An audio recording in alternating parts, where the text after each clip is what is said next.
சக்தி பராசக்தி. ஏன் அன்பு தங்கமே, நீ யாரை பற்றி நினைத்து கொண்டிருக்கின்றாயோ, யாரை பற்றி சிந்தித்து கொண்டிருக்கின்றாயோ, அந்த ஒரு நபரை பற்றி உன்னிடம் நான் கூறப்போகின்றேன் தங்கமே. அந்த நபர் இவர்தானே என்று நீ பார், உனக்கே அது நன்றாகவே புரியும். நீ அனுதினமும் ஒரு நபரை மிகவும் நேசித்தும் சிந்தித்தும் கொண்டே இருக்கின்றாய்.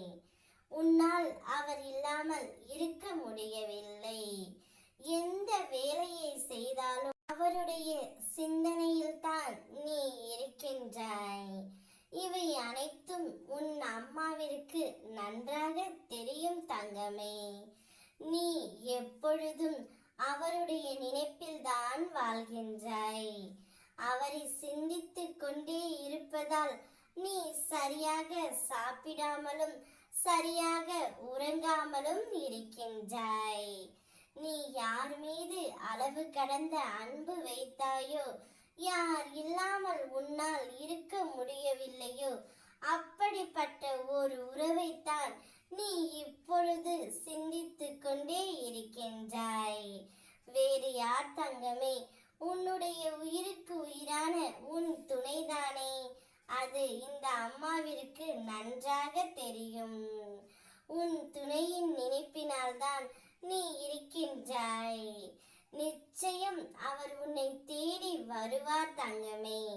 உன்னை காணவே அவர் ஓடோடி வருவார்.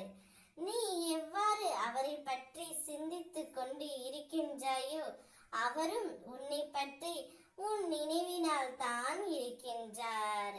நிச்சயம் அவருடைய வேலை பளுவின் காரணமாக உன்னிடம் வந்து பேச முடியாமல் தவிக்கின்றார். ஒரு நாள் அவரே தேடி வந்து, நான் உன்னை மிகவும் நேசிக்கின்றேன் என்று அவர் வாயாலே கூறப்போகின்றார். அப்பொழுது நீ மகிழ்ச்சி மலையில் நனைய போகின்றாய். அம்மா, நீங்கள் சொன்னது அனைத்தும் நடந்து விட்டது. என்னவருடன் என்னை சேர்த்து வைத்து விட்டீர்கள். எனக்கான வாழ்க்கையும் மகிழ்ச்சியும் நீங்கள் தந்து விட்டீர்கள். உங்களை பிரார்த்தனை செய்ததில் எனக்கு அனைத்தும் நன்மையாகவே முடிந்தது என்று நீயே ஆனந்த கண்ணீருடன் எனக்கு நன்றி கூறப் போகின்றாய் தங்கமே.